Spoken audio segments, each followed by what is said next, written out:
Après avoir étudié l'exercice du pouvoir en Babylonie par le roi et son entourage, ainsi que les autorités provinciales et locales, nous allons aborder la question de l'armée et de la vie militaire.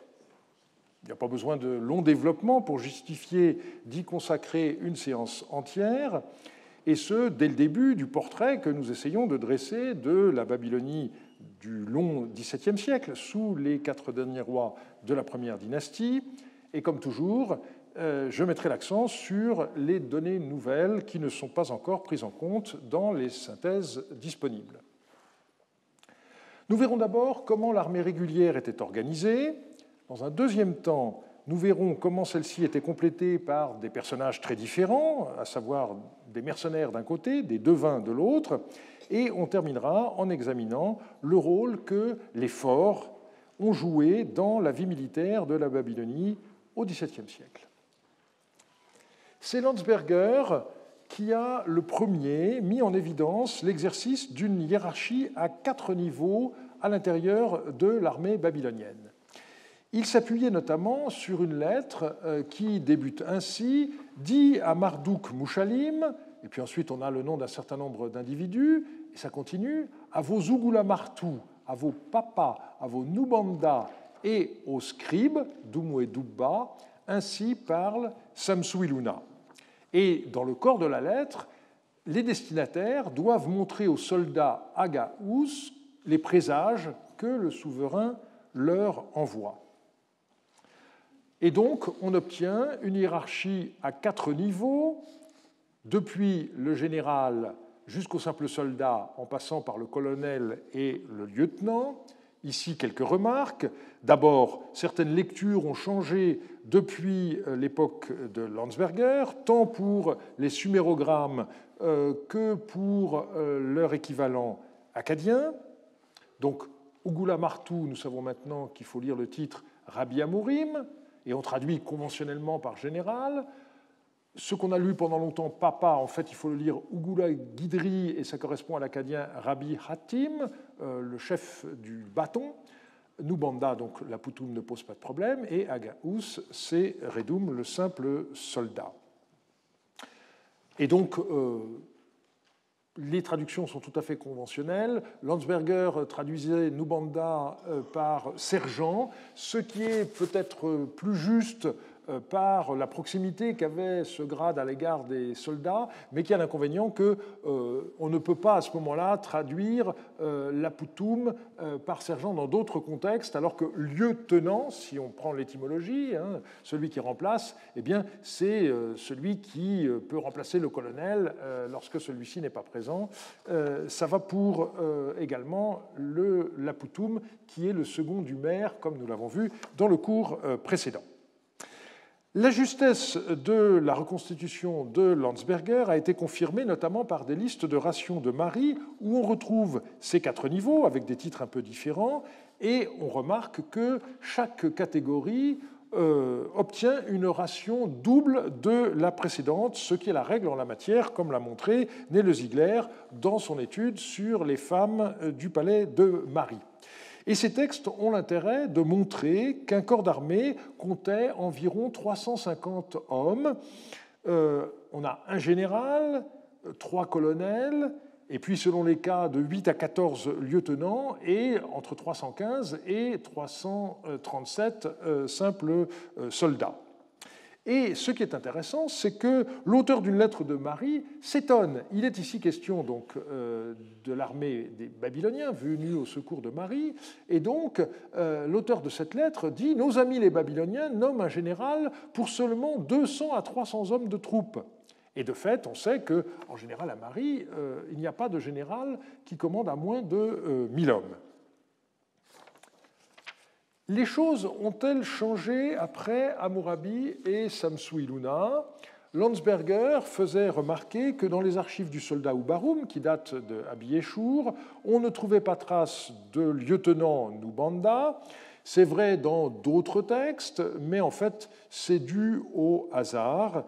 et il y a certains documents qui montrent la persistance de ce grade. On a par exemple une distribution de grains effectuée par l'entrepôt de Car Nabiyum. Eh bien, le total, 6 gourds de grains, correspond à une ration de 60 litres par homme pour un mois, c'est-à-dire 2 litres par jour. Et donc, on voit que le détachement comportait 30 hommes. Il était commandé par un colonel, un lieutenant, et on voit également un scribe être présent. Et le colonel et le scribe scellent le document. Le problème, donc, ce n'est pas cette hiérarchie à 4 niveaux, c'est la multiplication d'autres titres en relation avec l'armée, à savoir Shapir Redé, Abid Sabim et Muerum. On va donc les envisager tour à tour. Le titre de Shapir Redé pose un problème parce que si on traduit littéralement, ça signifie le chef des simples soldats, des soldats Redum. Et donc, dans un système hiérarchique, on s'attendrait à un grade subalterne. Or, on a affaire à un titre dont on connaît très peu de titulaires et jamais plus d'un à la fois. Et quand on a d'autres renseignements, on constate qu'il s'agit d'un dignitaire très haut placé. Par exemple, on voit une lettre qui nous dit qu'un Shapir Redé peut écrire une lettre très sévère à l'égard d'un général. Donc apparemment, il se situe au-dessus.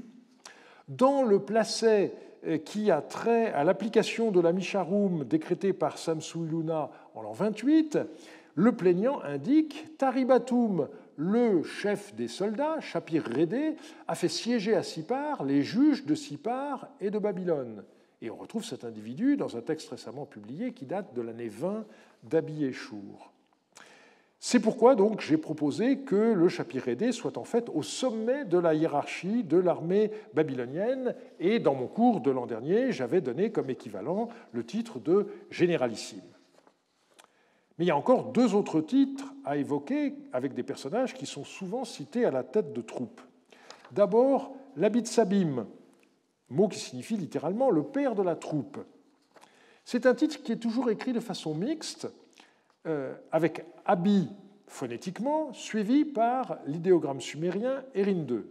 Or, Erin 2 a 2 lectures en akkadien, Tsaboum, qui décrit la troupe et qui peut désigner des travailleurs civils, et Ummanum, qui a un sens militaire plus marqué et qu'on peut donc traduire par armée. Et récemment, Franz van Koppen a proposé que ce titre de Abi Erin 2 soit à lire Abi Ummanim, mais j'ai montré dans une note de Naboo que cette proposition n'était pas à retenir. Il reste qu'on ne voit pas très bien comment ce titre se combine avec la hiérarchie à 4 niveaux reconstituée par Landsberger et confirmée depuis. Un autre titre problématique est celui de Muerum. Il est toujours écrit au moyen d'un idéogramme, le plus souvent abrégé, Gal-Ukinna, qui signifie littéralement en sumérien le chef de l'assemblée. Et parfois, on a une version longue, Gal-Ukinna, Erin 2, K2 et 2 Gal, mot à mot, le chef de l'assemblée des troupes de la porte du palais. Norman Ioffe, dans sa thèse, avait souligné que la lecture akkadienne ne décalquait pas le sumérogramme et donc qu'il fallait prendre celui-ci comme un tout sans considérer ses composantes, et cela le conduisit à nier tout lien entre le Muerum et l'Assemblée. Dans ma recension de son livre, j'avais exprimé un avis différent. Du moins, n'est-il plus possible, écrivais-je alors, de dissocier le Gal-Ukinna de l'Assemblée, dont il ne semble pas être le président honorifique, mais celui qui tout à la fois la dirige et en fait exécuter les décisions, voire le sens de Wurum, dont provient Muerum. On a sans doute un reflet de cette réalité dans l'épopée, puisqu'on nous présente le dieu Marduk comme celui qui exerce la Muerutu de l'Assemblée des dieux. Et je dois dire que les allusions aux assemblées Purhum publiées depuis m'ont donné raison. Alors si je dis ça, ce n'est pas par pure gloriole, mais c'est parce que pour moi c'est important de voir lorsque je discute certaines approches, le type d'argument que j'oppose, eh bien, il s'agit de savoir est-ce que ça tient la route ou pas. Et en l'occurrence, et vous verrez que pour d'autres cas, il en ira de même, eh bien, la suite permet de voir que c'est bien dans cette direction qu'il fallait aller. Donc, ça vous encourage, si vous voulez, dans les postures historiographiques que vous prenez, à continuer dans telle veine plutôt que dans telle autre. Alors, dans sa thèse sur les pouvoirs locaux, Andrea Seri a été bien embêtée parce qu'elle ne pouvait pas nier l'existence de ces textes, mais son directeur de thèse était Norman Ioffe. Donc, pour un doctorant, dire les textes ont montré que vous aviez tort, c'est quelquefois un peu gênant. Et du coup, j'ai été obligé de faire une mise au point dans la recension que j'ai publiée de son livre. La vraie question, en fait, c'est de savoir pourquoi les Galukina se trouvent si souvent mentionnés en rapport avec des soldats. On n'a pas moins de 46 textes de Durabi Eshour qui mentionnent entre 1 et 4 Galukina à la tête de troupes. Et donc, il me semble que leur rôle n'était sans doute pas de nature purement militaire, mais ils jouaient un rôle essentiel dans l'encadrement de la main-d'œuvre, certaines fois une main-d'œuvre qui est davantage de type civil, et d'autres fois, au contraire, on a affaire à de véritables soldats. Comme on vient de le voir, l'unité de base de l'armée était formée par les soldats désignés comme redum. Eh bien, il nous faut essayer de déterminer leur mode de subsistance. On a le plus souvent affaire à un système de ce qu'on pourrait décrire comme des soldats paysans. Le système du service ilkoum à l'époque d'Hammurabi nous est connu à la fois par le code et par les textes d'archives. Le code montre que les personnes qui accomplissaient un service qualifié d'ilkoum pour le compte du roi avaient droit à ce qu'on appelle une tenure, en babylonien tsiptum. Elle pouvait se composer d'une maison, d'un jardin et d'un champ. On parle parfois à ce sujet de champs alimentaires. Les bénéficiaires sont décrits avant tout comme des soldats, mais il n'y a pas que. Il y a aussi des marchands ou des religieuses naditum qui jouissent d'une tenure tsiptum. Il y a deux interdictions très claires qui sont formulées. Tout d'abord, un soldat ne peut pas se faire remplacer lorsqu'il est convoqué à l'armée sous peine de mort. C'est le paragraphe 26 du Code. Et si son responsable hiérarchique accepte le mercenaire qu'il a embauché, lui aussi sera mis à mort, paragraphe 33. Par ailleurs, il est interdit aux militaires d'aliéner une terre reçue en contrepartie du service ilkoum. Son détenteur n'en a que l'usufruit, pas la pleine propriété, pour prendre notre vocabulaire juridique. Ce sont les paragraphes 36 à 38 et 41. Il n'en va pas de même pour d'autres catégories, comme les religieuses naditum ou les marchands, mais s'ils vendent leur tenure, l'acquéreur est obligé d'accomplir le service ilkoum qui lui est attaché.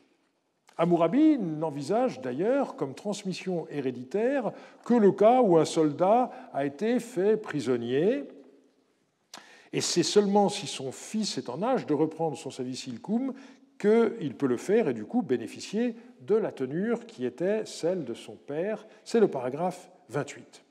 Le fonctionnement de ce système est très bien connu, en particulier grâce aux archives du responsable du domaine royal dans la région de Larsa, le fameux Shamash Razir. On possède plus de 200 lettres qui lui ont été adressées par Hammurabi, mais aussi de nombreux textes administratifs qui ont permis à Baptiste Fiette de montrer comment tout cela fonctionnait. Un certain nombre de procès permettent de voir à quel point ce système de l'ilkoum était devenu héréditaire dans le royaume de Babylone sous les successeurs de Hammurabi. On commencera par une affaire qui a eu lieu en l'an 1 d'Abinitana. Je lis le texte. Ouarad Bounéné, que Pirhi-Elishu, son maître, avait vendu à Eshnouna pour 1,5 mine d'argent, après avoir servi comme esclave pendant 5 ans à Eshnouna, s'est enfui à Babylone. Sin-Mushalim et Marduk Lamassachou, les pères de la troupe, Abitsabim, convoquèrent de Warad Bounéné et lui dirent « Tu es purifié, ta marque d'esclave est rasée, tu dois servir parmi les soldats Redoum. » Warad Bounéné répondit ainsi « Je ne servirai pas parmi les soldats Redoum, j'accomplirai le service ilkoum de la maison de mon père. » Ses frères, les Pitadad, Adad-Louzeroum et Ibni Shamash, ont prêté serment par Marduk et le roi Amiditana de ne pas réclamer leurs frères en servitude, Anareshutim. Tant que Warad Bounéné vivra, il accomplira le service ilkoum de la maison de son père avec ses frères. On a 2 témoins et la date. Donc si l'on reprend cette affaire, on voit que ça commence par l'affirmation que Warad Bounéné était l'esclave d'un certain Piri Ilishou et que celui-ci l'avait vendu à l'étranger, mais Warad Bounéné a réussi à s'enfuir à Babylone. Or, un esclave fugitif n'est pas un homme libre. Et pourtant, les responsables de l'armée affirment que Warad Bounéné est libre et qu'en conséquence, ils ont le droit de l'enrôler. Et ils emploient le verbe elelum, être pur. Et ils font allusion au fait que la mèche de cheveux, qui est la marque des esclaves à l'époque, eh bien, a été rasée, toutes choses qui sont généralement liées à la libération d'un esclave.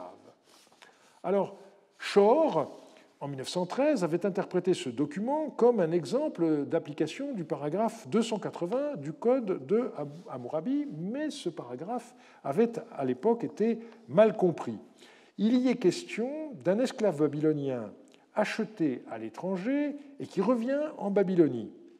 Si son ancien maître le reconnaît, son andurarum sera effectué. Et on comprenait à l'époque que l'esclave était libéré.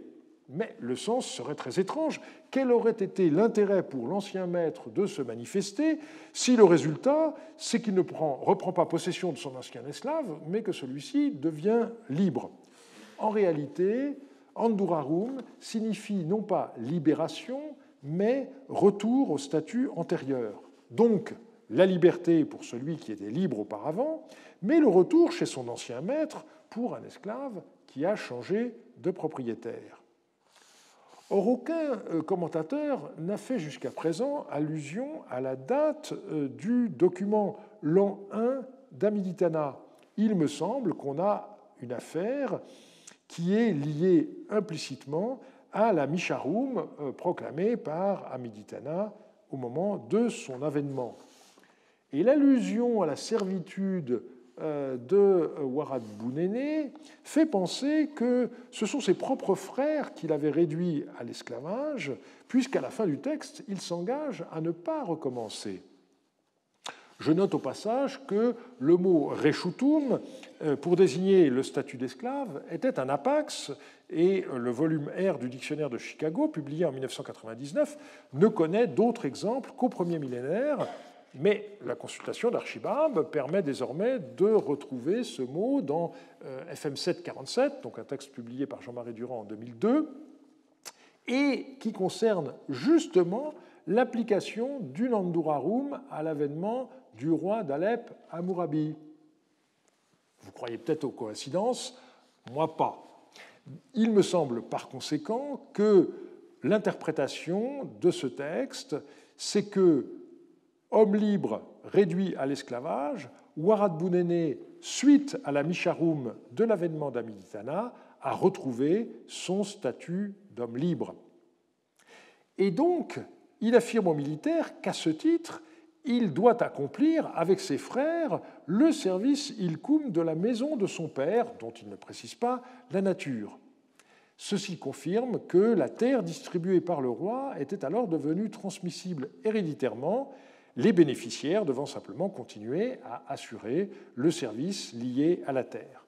On est donc passé d'un système dans lequel le roi, en rémunération d'un service rendu, attribuait la jouissance d'une terre, à un système dans lequel le service ilkoum est ressenti comme une charge qui grève une terre transmise héréditairement. Un autre procès qui date de l'an 29 d'Amitana se révèle également très instructif sur l'hérédité du service Ilkoum. Des militaires voulaient recruter un certain Tsurarum au motif qu'il était le fils de Shumum Lipshi. Celui-ci était manifestement décédé, donc on cherchait l'héritier. Mais la religieuse Lamassani, tante maternelle de notre Tsurarum, affirme que sa sœur, Shimatishtar, a fréquenté différents hommes sans être mariée et que Tsurarum n'a pas été engendré par Shumum Lipshi. Alors on déborde ici largement de la question de l'armée, et l'affaire est bien intéressante pour qui s'intéresse aux mœurs en vigueur en Babylonie et au statut des femmes non mariées. On reviendra aussi par la suite sur la procédure judiciaire qui a été suivie dans ce cas, mais ce que je veux retenir présentement, c'est que Tsurarum, en principe, aurait dû remplir les obligations militaires de son père Shumum Lipshi, mais puisqu'il n'est pas légalement le fils de Shumum Lipshi, eh bien, il échappe à la réquisition de l'armée. Deuxième point, l'introduction des remplaçants. On a vu que le Code d'Hammurabi excluait explicitement qu'un individu puisse se faire remplacer pour accomplir son service militaire, mais dès son époque, on trouve la mention de remplaçants dans des textes, ce qui semble montrer que le vœu du roi est resté lettre morte, et les archives d'Ubarum montrent une distinction entre titulaire, littéralement Kakad Redim, la tête du soldat, et le remplaçant Tahum, qui n'est autre que le frère d'Ubarum, nommé Ilikisham. Le système des remplaçants était officiellement reconnu à l'époque d'Abieshur, et en effet, dans le dossier, non seulement on voit que Ubarum se faisait régulièrement remplacer et que les autorités l'acceptaient, mais elles firent même justice aux remplaçants d'Ubarum lorsque celui-ci exigea, comme rétribution de ses services, la moitié et non plus le tiers de la tenure d'Ubarum. Donc, on a des remplaçants qui, cette fois, ont été en quelque sorte légalisés. En ce qui concerne la gestion des terres attribuées aux soldats, nous n'avons pas, pour l'époque paléo-babylonienne tardive, de correspondance équivalente en nombre et en qualité à celle que Hammurabi adressa à Shamash-Razir, mais le peu qui subsiste montre que les procédures étaient restées à peu près les mêmes. C'est ainsi qu'Abieshur écrivit, pour s'assurer que le champ alimentaire choisi par un scribe de l'armée, et qui est désigné par le terme amertum, qui existe déjà à l'époque d'Hammurabi, lui sera bien attribué. L'originalité tient au destinataire du message royal, non pas le responsable du cadastre, le chassukum, mais le chef des marchands et le corps des marchands, ainsi que les juges de Sipar. Pourtant, la fonction de chef du cadastre continue. Par exemple, à Dilbat, on connaît un certain Belchounou qui porte ce titre pendant le règne de Amitsaduka. La gestion des terres attribuées aux soldats est notamment documentée par des textes administratifs de Sipar, et Catherine de Greff a commenté une grande tablette qui date de l'année 34 de Amitana, et qui énumère des tenures attribuées à des soldats sur le territoire de Sipar Amnanum. Les tenures sont désignées comme tsiptum et sont situées par rapport à différentes unités d'irrigation. Cette fois, les soldats appartiennent à la catégorie non pas des redum, mais à celle des bairum, un terme qui a donné lieu à un contresens. Il ne s'agit nullement de soldats d'élite, comme on le trouve encore trop souvent écrit, mais originairement, il s'agit de pêcheurs, c'est-à-dire de soldats qui circulaient en bateau sur les canaux et les marais pour assurer la sécurité du pays. C'est une façon de faire des patrouilles. Alors, en l'occurrence, les 54 soldats dont il est question dans ce texte étaient placés sous l'autorité d'un général et ils recevaient pour la plupart une surface de 12 arpents, c'est-à-dire un peu plus de 4 hectares. Et ce qui est intéressant, c'est que leur champ alimentaire n'est pas d'un seul tenant, mais est composé de plusieurs parcelles, ce qui vraisemblablement permettait de lisser les aléas liés aux problèmes d'irrigation. on ne met pas tous ses œufs dans le même panier.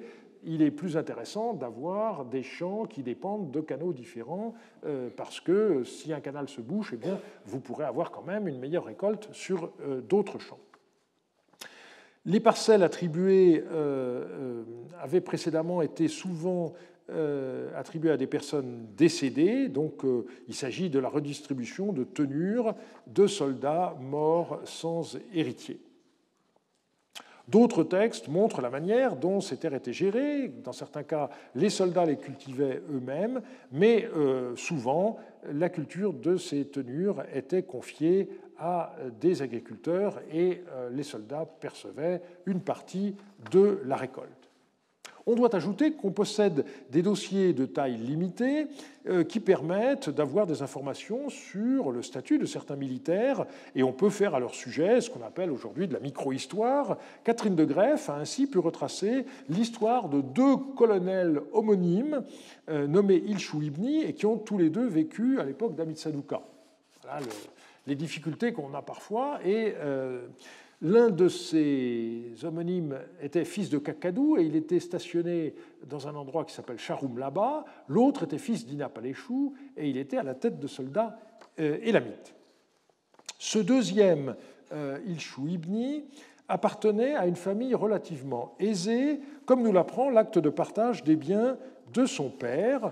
Il possédait une maison de 5 sars, donc une bonne surface, à Siparamnanoum, à côté des temples des dieux sinéens et de la maison d'un lamentateur de la déesse Ishtar, donc un quartier plutôt chic. Il possédait aussi 2 esclaves femmes, 4 bovins, 3 meules, 6 mines de cuivre et 6 cycles d'argent, donc une assez bonne aisance. Et dans les 4 autres textes qui documentent cet Ilchou Ibni, malheureusement, il est seulement témoin, donc on ne sait pas grand-chose d'autre sur lui.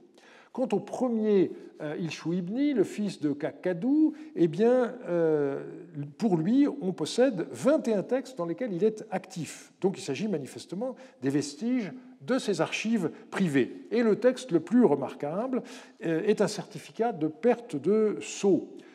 Je cite le texte, « Depuis le 4e jour du 6e mois, le sceau au nom d'Ilchou Ibni, le colonel des troupes de Charoum Laba, a été perdu dans la maison de Taribou, fils de Mouti Chakan, lors de la fête du dieu Chouboula. » On a 6 témoins et la date. Donc vous imaginez la beuverie chahutée qui a eu lieu dans la maison de ce Taribou à l'occasion de cette fête, lors de laquelle notre militaire a perdu son sceau. Or, la perte d'un sceau, c'est au moins aussi grave qu'aujourd'hui quand vous perdez votre carte de crédit, parce que quelqu'un d'autre peut s'en servir à votre place. Et donc il faut faire opposition. Et la rédaction de cette tablette correspond mutatis mutandis à ce que l'on peut faire aujourd'hui pour signaler à sa banque qu'on a perdu sa carte de crédit. Et par ailleurs, on a retrouvé des tablettes, mais postérieures, dans lesquelles il y a l'empreinte du sceau du personnage, Ilchou Ibni, fils de Kakadou, serviteur d'Hamid Sadouka, mais on ne sait pas si ce sceau est le sceau perdu qui a été retrouvé, quand on a fait le ménage chez M. Taribou, et on l'a retrouvé dans un coin, ou si c'en est faire un autre, mais il aurait fallu pour ça qu'on puisse comparer avec des empreintes de son sceau antérieures à l'année 9 d'Hamid Sadouka, et malheureusement, on n'en a pas. Les 21 attestations de notre Ilchou Ibni se répartissent sur 10 ans, de l'année 9 à l'année 18 d'Hamid Sadouka. On voit qu'il possédait des champs qu'il donnait en location. Il embauchait des cultivateurs pour cela. Certains de ces champs sont situés au bord du canal Irnina, sur lequel se situait la ville de Charoum Laba, où il était en poste. Qu'il ait possédé des champs explique qu'il disposait de grains qu'il pouvait prêter lorsque ses voisins lui en faisaient la demande. On a 4 prêts qui ont du grain pour objet et 4 autres où il prête de petites sommes d'argent. Et tout ça, ce sont des prêts à très court terme. Donc c'est vraiment pour dépanner des gens de son entourage. Ça n'est pas l'activité d'un marchand professionnel. On a un contrat de package qui nous montre qu'Ilchou Ibni possédait également un petit troupeau de 25 moutons. Et on voit aussi qu'il se mêle de trafic d'esclaves. Enfin, un dernier texte doit être mentionné où des soldats de Sharum-Laba, sous son autorité, doivent participer à un travail qui consiste à transporter de la terre dans une unité d'irrigation. Et donc on voit que les soldats ne faisaient pas seulement la guerre, ils servaient aussi à des corvées liées à l'agriculture. Qu'il y ait eu une garnison permanente à Sharum-Laba n'a rien d'étonnant. Nous sommes dans la région qui avait été envahie par les Élamites du temps d'Abiéchour, puisque vous avez Sipar Amnanoum et Sipar Yarouroum qui sont situés dans cette région. L'armée babylonienne n'était pas seulement faite de soldats réguliers et de leurs supérieurs hiérarchiques, on voit également le rôle qui tenait des mercenaires, mais aussi des personnages qui n'étaient pas des militaires et qui pourtant avaient une place très importante, à savoir les devins. Une des caractéristiques de l'époque paléo-babylonienne tardive semble avoir été le recours massif à des mercenaires.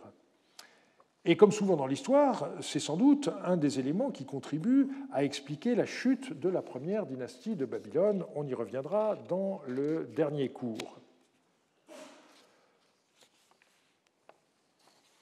On a tout à l'heure signalé la première étape dans l'évolution du service Ilkoum, le fait qu'on pouvait se faire remplacer, mais il y a une étape supplémentaire que l'on constate à partir de la fin du règne d'Abiéchour. Les bénéficiaires, au lieu d'accomplir le service qu'ils devaient effectuer, préféraient le racheter en versant chaque année une somme d'argent désignée comme l'argent du service, en babylonien, Kassap Ilkim. Voici un exemple typique. 3 cycles d'argent scellé, argent du service Ilkoum d'Etiroum, fils d'Anoum Pisha, pour l'année 24 d'Abiéchour, des mains d'Etiroum, fils d'Anoum Pisha, Abou Mouakar, fils de Sinadin Choumi, et Sinidinam, fils de Siniribam, l'ont reçu. Parfois, il y a des versements qui correspondent à une partie seulement de l'argent dû. Dans d'autres cas, on précise que l'argent correspond au reste ou à la totalité de l'argent dû au titre de l'Ilkoum pour l'année. On a donc franchi une étape supplémentaire, et cette étape, évidemment, avait l'inconvénient de distendre encore davantage les relations entre le bénéficiaire et le roi, mais c'était sans doute de cette façon que le roi pouvait financer le recrutement de mercenaires. Le recours à des mercenaires n'est pas une nouveauté, mais il semble s'être intensifié après le règne de Hammurabi.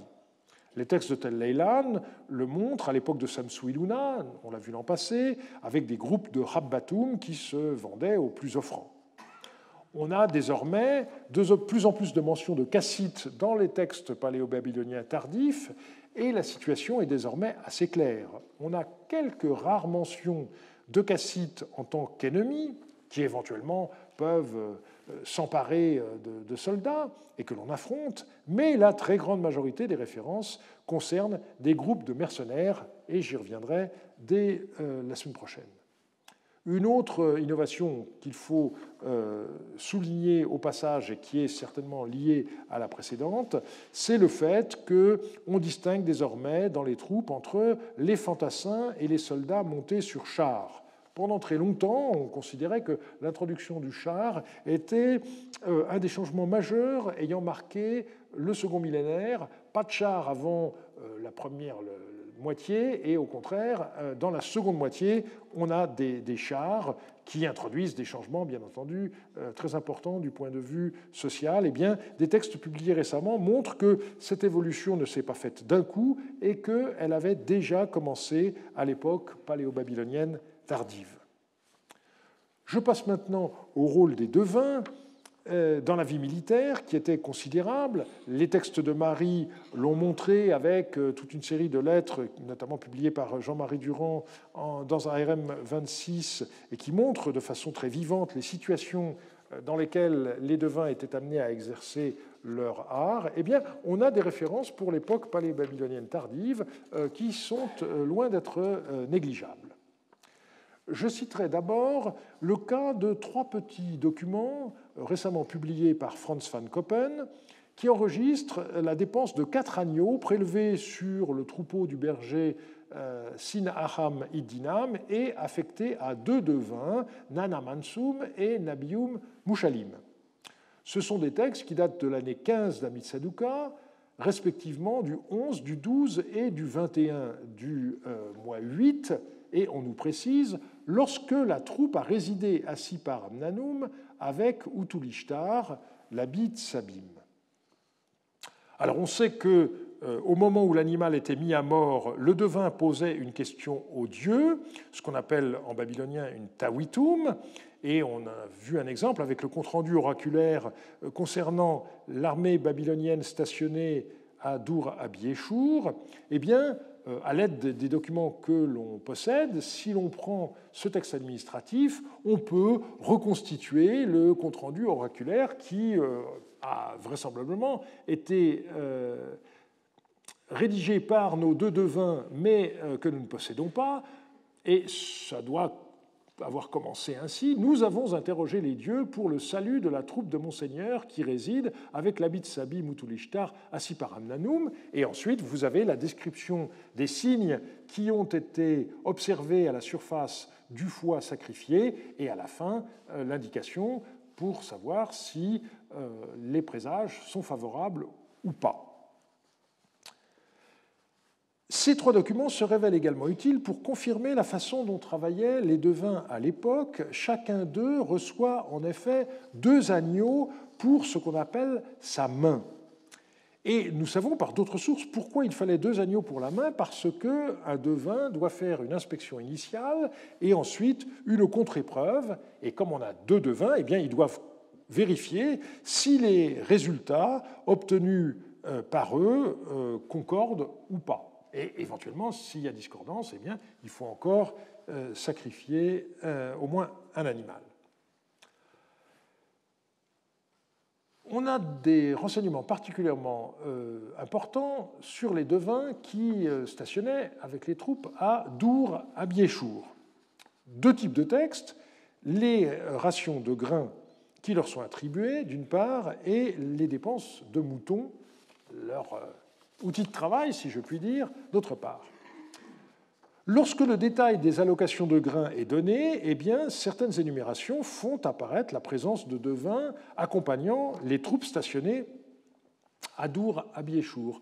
Par exemple, dans ce texte, on voit qu'il est question de 4 gourds de grains pour les troupes dépendant de Sin-Réméni l'exorciste, 4 gourds pour les troupes dépendant d'Adou-Charili le général, 2 gourds pour les troupes dépendant de Nour-Shamash le général, un peu plus de 4 gourds pour les troupes dépendant de Shimou le général, 1 gourd 3 pour les troupes dépendant de Zimri Adou le capitaine, et 123 litres pour Ilchou Ibni le devin. Alors si on fait des calculs, on voit que les soldats touchent une ration de 2 litres par jour, mais le devin, lui, touche 5 litres par jour. Et un autre texte permet de voir qu'on a parfois 2 devins qui sont en même temps, et on a même un texte qui nous atteste la présence de 3 devins au même moment. Par ailleurs, on a donc les documents qui enregistrent des dépenses d'ovins, pas seulement pour la divination, mais aussi pour la divination. Il y en a 22, en l'occurrence, dans les années 11 à 13 d'Amiditana. Et ce qui est intéressant pour nous, c'est que chaque fois qu'une dépense d'ovins pour la divination est effectuée, une petite tablette est rédigée qui mentionne le nombre de bêtes, le nom du devin, l'objet de la consultation, et puis aussi, naturellement, le nom du responsable du troupeau sur lequel les animaux ont été prélevés. Et donc, ces documents, ils appartiennent au bureau qui gérait les troupeaux. Ils n'ont pas un rapport direct avec la divination, mais un rapport indirect qui est bien intéressant pour nous. On voit par exemple que le transport du courrier se doublait de précautions oraculaires.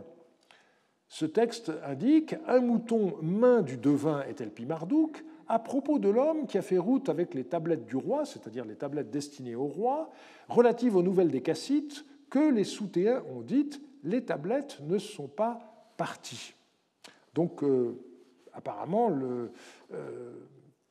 les présages étaient défavorables. Au passage, on voit que les Soutéens, du fait du contrôle des routes de la steppe qu'ils exerçaient, ils étaient une source d'information sur le déplacement de troupes.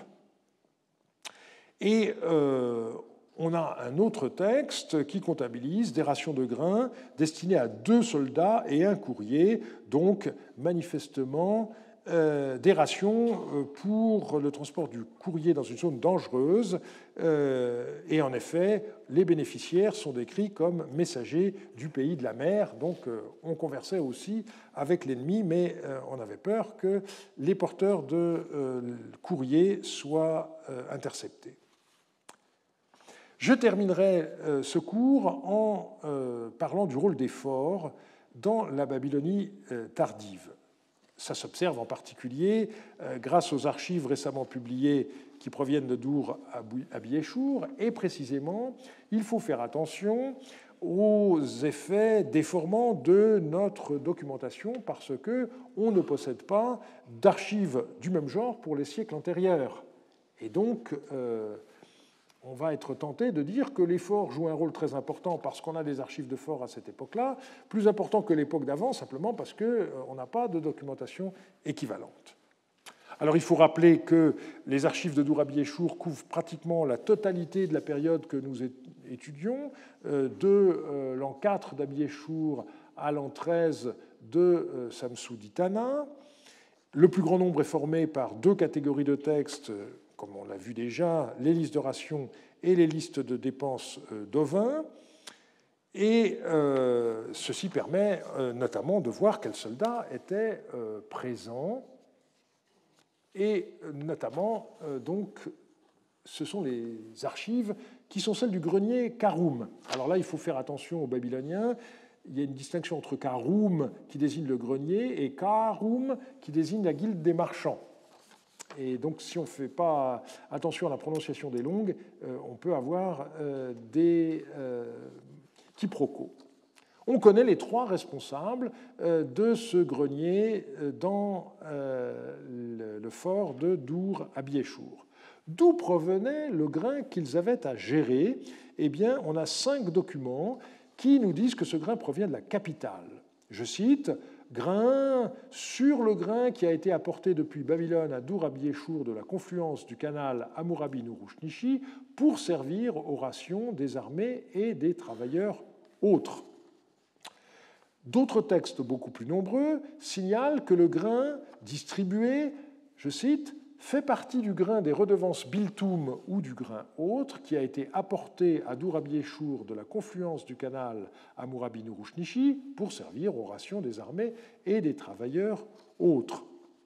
Dans cette seconde catégorie, le texte numéro 21 apporte une précision intéressante parce qu'il indique que le grain distribué est prélevé sur le grain de la redevance biltoum des exploitants Ishakoum du champ de l'Ouraya qui cultivent dans le territoire Palag Shabrim sous la responsabilité d'Etelpinabium le Mouéroum pour l'année Abiéchour 20. Et on nous dit que ce grain a été transporté à Dour à Biéchour de la confluence du canal Hammurabi-Nurushnishi depuis le canal Palag Shabrim pour servir aux rations des armées et des travailleurs autres par devant Aribatoum le Shapir Redé, Ibni Marduk le Chandabakoum, Ilchou Ibni le Mouéroum et Ibn Sin le Mouéroum.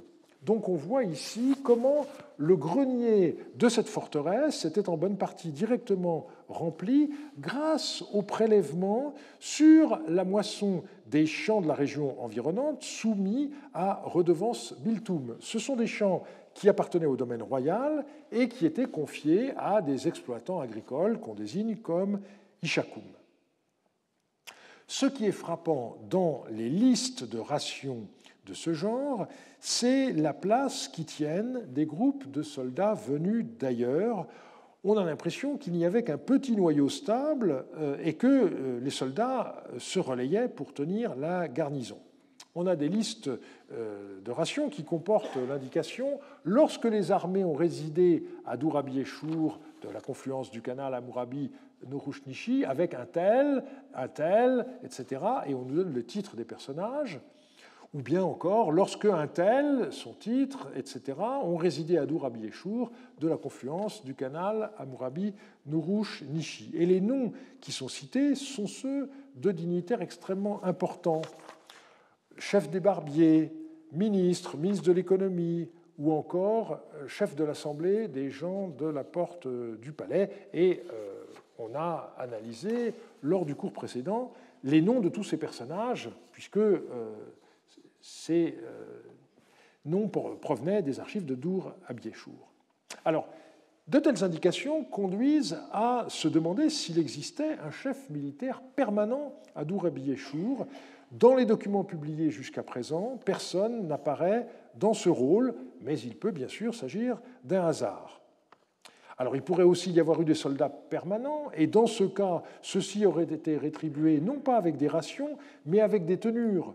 Et pour les connaître, il faudrait alors disposer des archives du responsable du cadastre de la région, ce qui n'est pas le cas, alors qu'on a les archives des responsables des greniers, et donc ce sont les gens qui touchent des rations qui apparaissent aux yeux de l'historien. Encore une fois, vous voyez à quel point nous sommes dépendants des sources et que nos reconstitutions doivent tout le temps avoir une très grande prudence, puisqu'il suffit qu'un dossier nous manque et nous risquons de laisser passer la moitié de la réalité. Ces textes, donc, permettent de connaître la provenance des troupes qui stationnèrent plus ou moins longuement dans la place forte, et l'étude de leurs origines se révèle très intéressante. On relève d'abord des troupes venues de Babylonie du Nord, d'Amroum et Kish, ou de Babylonie centrale, Mashkan-Shapir et Isin. Et puis on a même des textes qui mentionnent des villes du sud, Uruk et peut-être même Our. Et d'autres troupes sont mentionnées comme originaires de sites plus lointains, comme Arapra, à l'est du Tigre. Certains sont finalement caractérisés par des ethnonymes, des Soutéens, des Kassites, des Goutis ou encore des Élamites. Plus étonnante est la mention de troupes venues de Syrie occidentale. On trouve mention de soldats de Halabaki, et on ne voit pas comment échapper au fait qu'il s'agit de troupes qui viennent d'Alep, même si les auteurs de Qusas 29 n'en sont pas certains, d'autant plus qu'on a également une mention de Katna. Alors, certains textes permettent de montrer que ces troupes d'origine variée se trouvaient ensemble à Dur-Abi-Eshour. Par exemple, on voit 3 individus qui sont nommés respectivement avec des soldats de Halaba, des soldats Gouti, des soldats de Mashkan-Shapir. Dans d'autres cas, on voit des soldats de Mashkan-Shapir et des soldats de Damroum mentionnés encore ensemble, ou encore des soldats d'Uruk et d'Isin. Comment interpréter une telle situation ? Je pense qu'il faut introduire des distinctions. En ce qui concerne les soldats d'Alep, on a sans doute affaire à des contingents envoyés par le souverain du Yamrad, ce qui permet de supposer qu'une alliance unissait les royaumes d'Alep et de Babylone au moment où Abi-Eshour eut fort affaire avec ses voisins du pays de la mer. Donc c'est une conclusion indirecte. Pour les Kassites, les Goutis, etc., on peut penser qu'il s'agissait de mercenaires. Le plus étonnant, c'est la mention de soldats d'Uruk et autres villes du Sud. J'aurais personnellement tendance à considérer qu'il s'agit de soldats provenant d'Uruk, mais réfugiés dans le Nord et qui continuaient à être décrits par le nom de leur ville d'origine. On reviendra la semaine prochaine sur cette question. Comment évaluer la place de ces forts ? Dans une étude parue en 2005, Seth Richardson a mis l'accent sur leur importance à l'époque paléo-babylonienne tardive. Il avait dressé une liste qui comportait 13 noms. On peut néanmoins se poser des questions sur certaines localités. Qu'est-ce qui permet de dire que Koulizum est une forteresse ?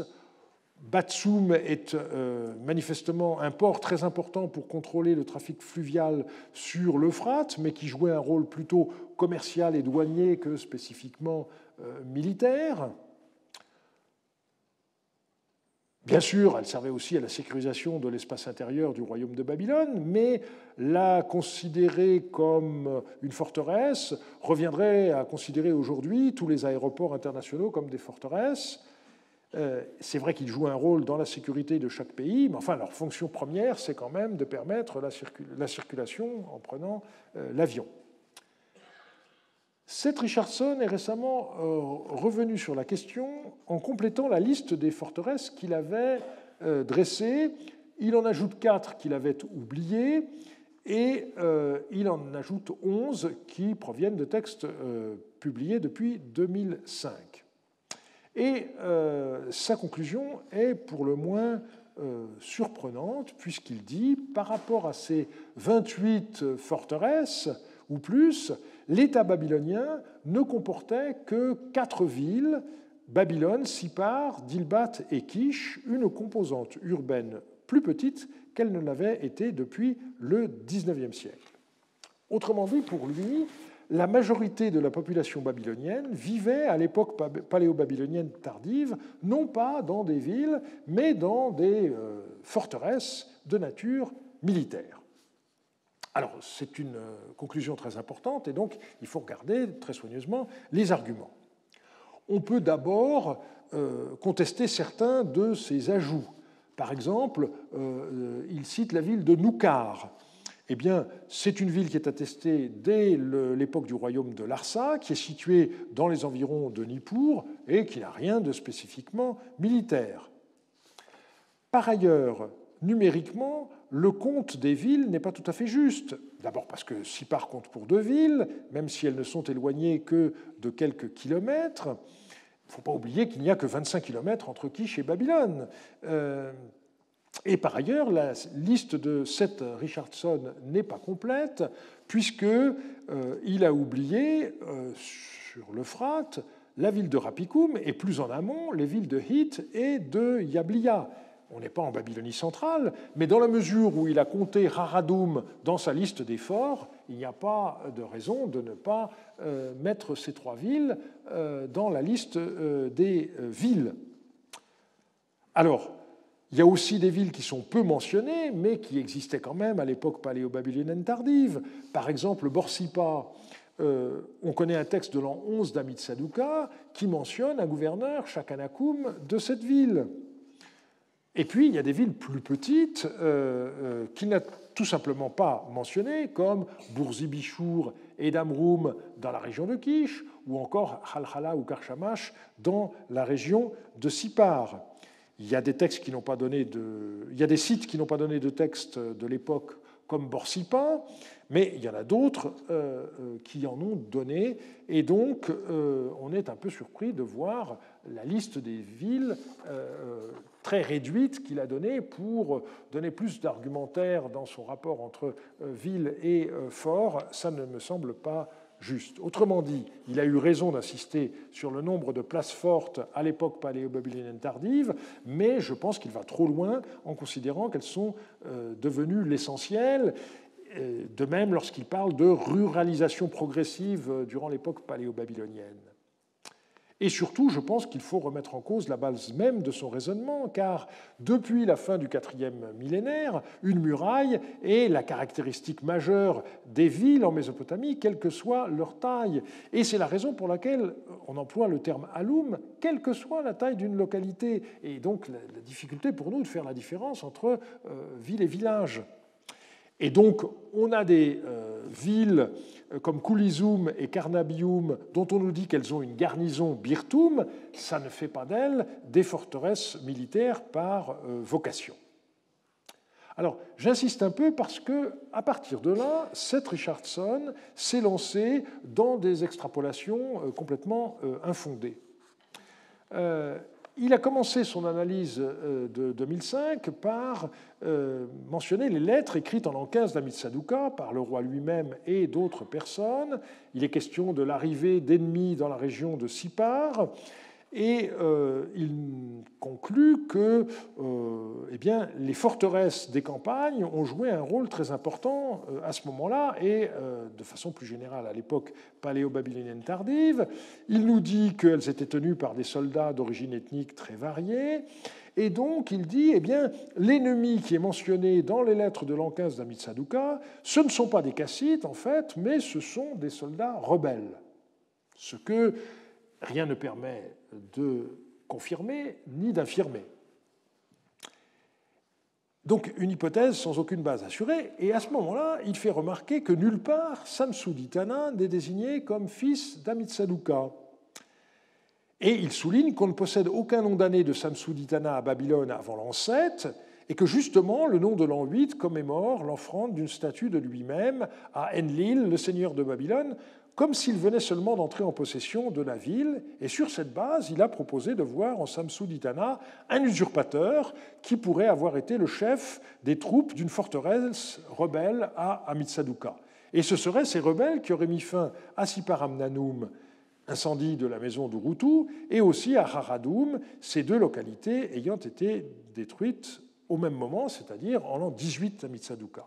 Alors, ne voulant pas laisser se répandre une telle idée, j'ai aussitôt répondu par une note dans laquelle je rappelais l'existence de ce grand recueil de questions oraculaires sur lequel j'avais attiré l'attention dès 1997 et qui mentionne Samsu-Ditana, fils d'Amitsaduqa, de la même manière qu'on y trouve mention d'Abieshur, fils de Samsu-Iluna.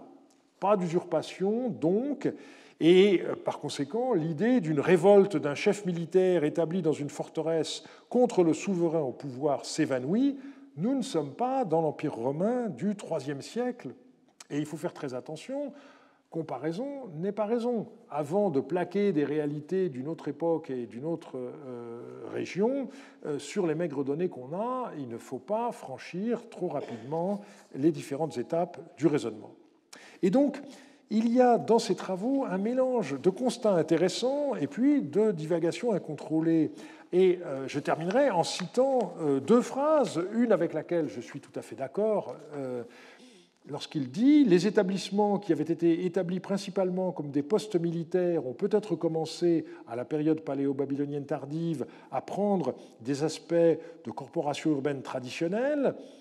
C'est exactement le cas de Haradoum, et on y reviendra dans 2 semaines. Mais en même temps, il me semble bien écrire des choses erronées. Par exemple, lorsqu'une page plus loin, il écrit « Les forteresses appartenaient au roi, les villes, en théorie, à leur dieu ». Eh bien, ceci n'est absolument pas vrai. Si on prend le cas de Haradoum, qu'il considère comme une forteresse, on voit qu'au cœur de la ville, il y avait le temple du dieu Hadou, et le serment dans les textes juridiques sont prêtés par Shamash, Hadou, Marduk et le roi. Donc le dieu local est bel et bien impliqué. Il n'y a sur ce point aucune différence entre une soi-disant forteresse et les villes qui sont connues par ailleurs. Au terme de ce tour d'horizon, l'impression qui domine est donc, malgré tout, celle d'une Babylonie sur le qui-vive et d'une militarisation croissante de la société. Nous verrons l'autre face de cette réalité la semaine prochaine, avec l'analyse des mouvements de population, beaucoup des habitants du royaume étant des émigrés, des déportés ou des exilés, ou encore leurs descendants. Je vous remercie de votre attention.